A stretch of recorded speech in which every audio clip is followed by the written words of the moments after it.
Picture this. A sunny afternoon in Tokyo, a foreigner strolling through the bustling streets. Let's call him John. John is relishing the sights, sounds, and the unique vibrancy of the city. Suddenly, out of the blue, an unexpected encounter. A local bumps into him, a heated exchange ensues. John, thinking he's standing his ground, retaliates verbally, unaware that he's treading on thin ice. Back home, this might have been a minor issue sorted out with a quick apology or a shrug, but not in Tokyo. The police get involved and John finds himself in a whirlwind of confusion. The law, it seems, is not on his side. Even as a spectator, you're not safe. The law, known as Keihanzaihou, views such confrontations differently. And that's when he realized the rules of the game were different here. So what just happened there? It's all about a little something called Keihanzaihou. In Japan, Keihanzaihou refers to laws against minor offenses. Now, these aren't just your run-of-the-mill laws. They carry a hefty weight and are deeply rooted in the country's legal philosophy. Picture this.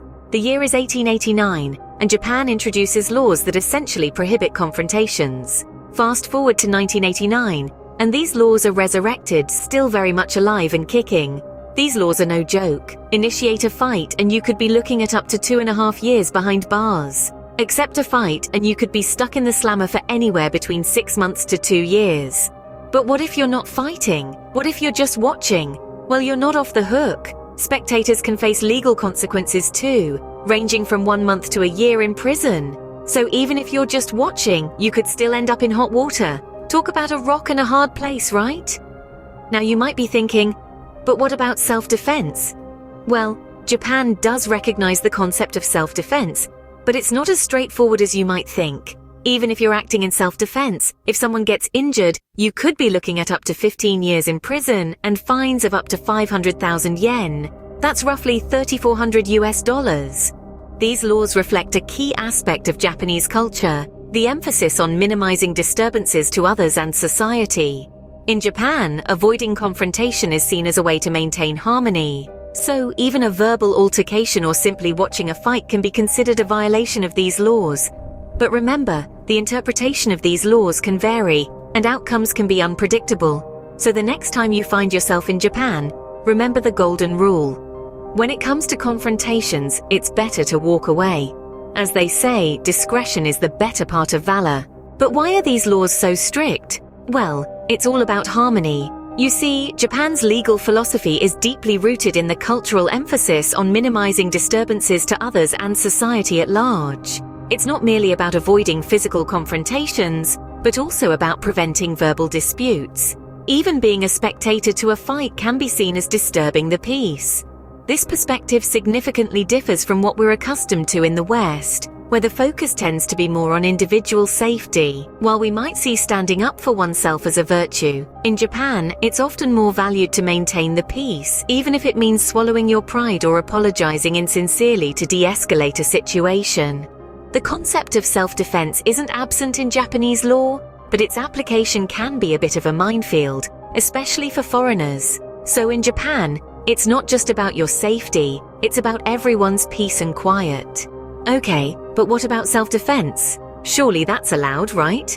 Well, yes and no. Japan does have a self-defense law, known as Article 36 of the Penal Code, but it's a bit of a tricky terrain to navigate.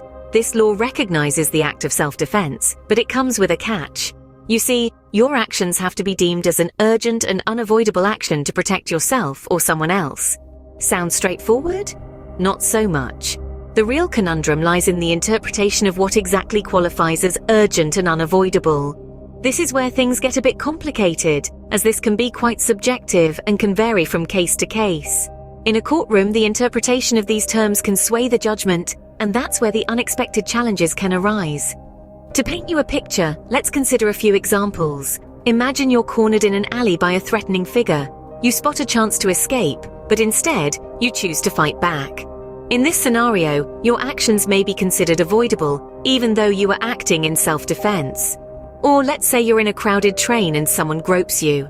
You react instinctively, but later in court it may be argued that there were other avoidable actions you could have taken, like calling out for help. These examples show how even in situations where you feel you're defending yourself, the law may not see it the same way. This subjectivity can lead to some unexpected legal challenges, and it's why understanding the nuances of the self-defense law in Japan is so crucial. These interpretations can be especially problematic for foreigners who might be used to a different legal and cultural understanding of self-defense.